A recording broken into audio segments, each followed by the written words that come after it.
Hai semua, sekarang aku akan memberikan kalian semua alur cerita baru nih. Tentu saja masih ongoing. Anime kali ini sedikit berbeda dari biasanya teman-teman, karena alur cerita kali ini tentang samurai. Sebelum lanjut, aku mau infoin dulu nih kalau anime ini bergenre action, fantasi, dan shounen. Anime ini menceritakan tentang kisah dua orang anak yang berjanji saat mereka dewasa nanti, mereka akan menjadi samurai, membentuk liga, dan melakukan misi pembunuhan iblis. Namun sejak itu banyak hal yang telah berubah. Iblis yang seharusnya dilawan, saat ini justru dipuji dan disembah oleh masyarakat. Tapi anehnya, kelompok samurai yang berada di pihak kebenaran dan satu-satunya yang bisa mengalahkan iblis, malah mendapat hinaan, dipermalukan, bahkan dikucilkan oleh masyarakat. Lantas bagaimanakah cara kedua orang ini merubah doktrin yang salah selama ini?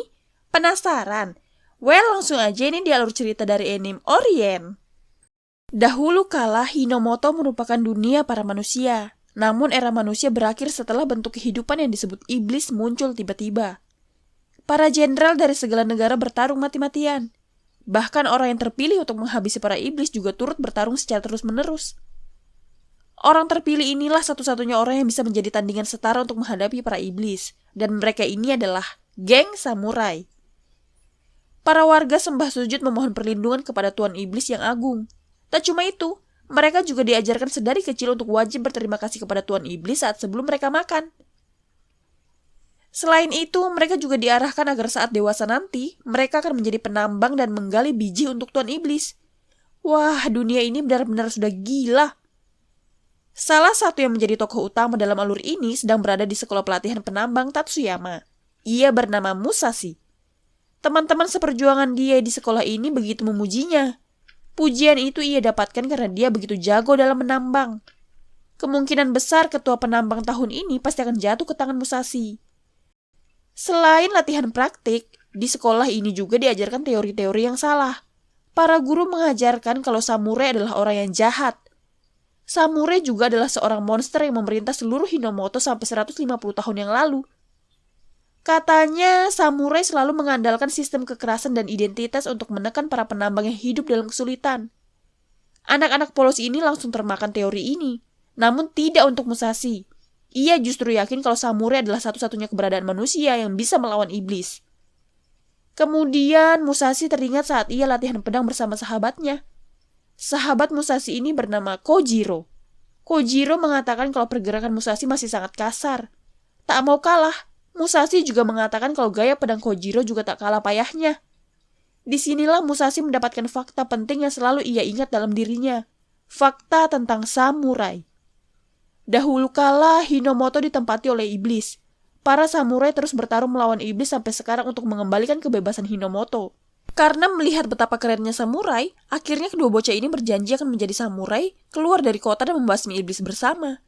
Janji itulah yang Musashi pegang sampai saat ini. Hingga akhirnya suara bel menghentikan lamunan Musashi. Sebelum berpisah, sang guru mengatakan kalau besok adalah upacara penerimaan. Para siswa diminta untuk memanfaatkan pengalaman yang mereka dapat di sekolah ini untuk melayani Tuan Iblis esok hari. Semua siswa kecuali Musashi begitu tidak sabar menantikan hari esok.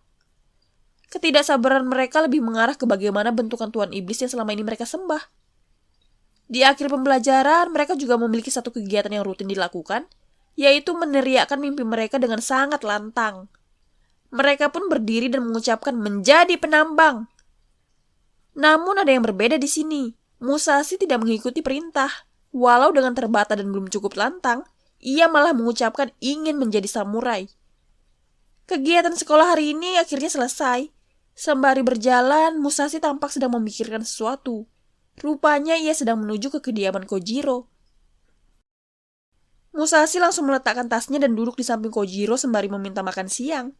Namun sikap Kojiro justru terlihat sangat dingin. Ia mengusir Musashi.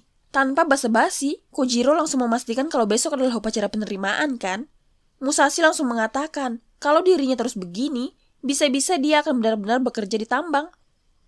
Oleh karena itu, kedatangan Musashi kemari karena ingin membicarakan hal penting dengan Kojiro. Alat nambang yang selama ini Musashi gunakan saat ditambang rupanya adalah sebuah pedang untuk membunuh iblis.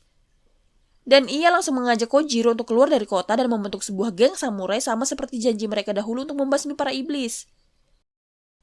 Kojiro mengatakan kalau omongan Pak Tua itu hanya untuk menghibur mereka berdua saja. Para leluhur mereka adalah samurai. Itu sebabnya Kojiro mendapat diskriminasi di kota.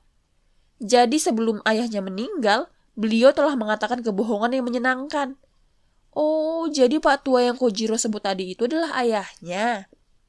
Mendengar hal ini, Musashi mulai kaget tidak percaya. Mengapa Kojiro bisa mengatakan hal ini dan lebih percaya pada doktrin yang ada? Musashi terus mencoba untuk meyakinkan Kojiro, namun hasilnya nihil. Kojiro justru meragukan tekad Musashi. Kata Kojiro, sebenarnya Musashi sudah lama tidak ingin menjadi samurai.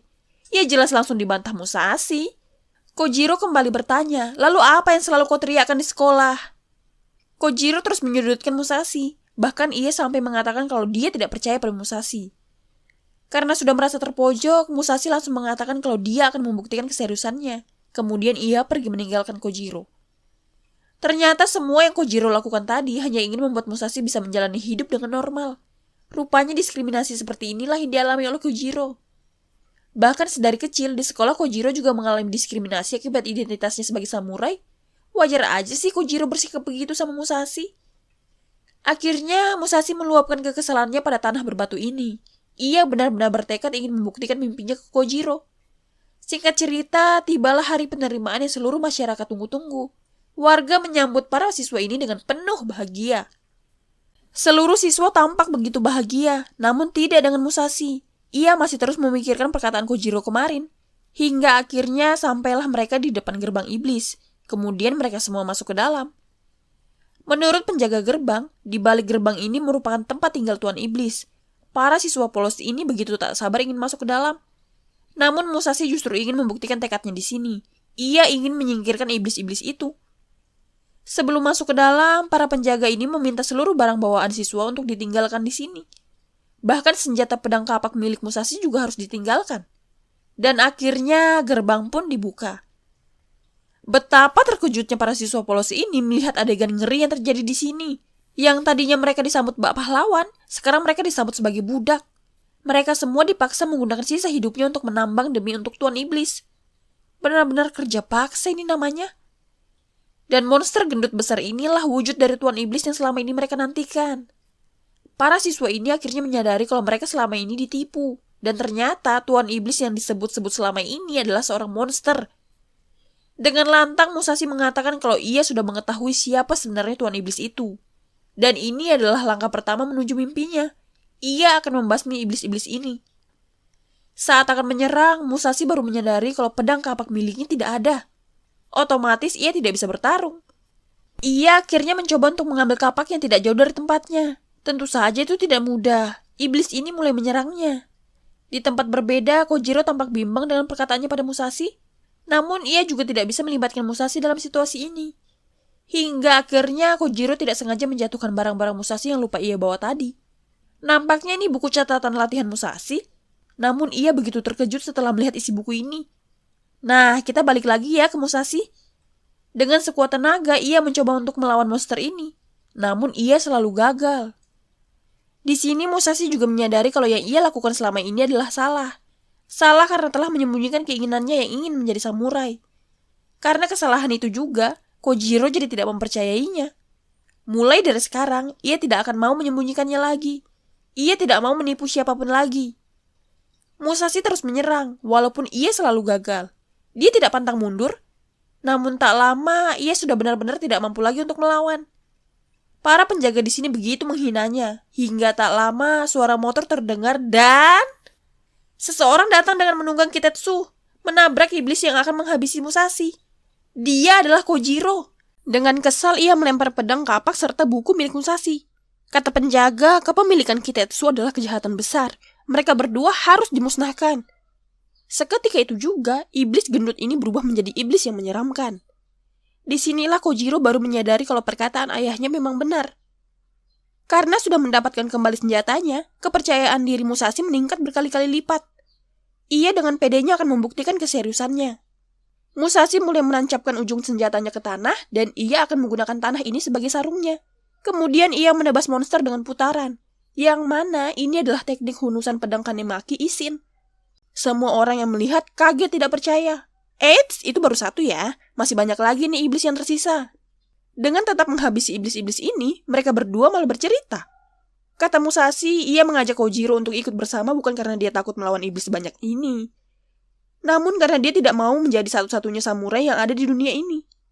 Setelah banyak membunuh iblis, banyak berpetualang dan mencapai puncak, bersama siapa aku harus merayakannya, kata Musashi.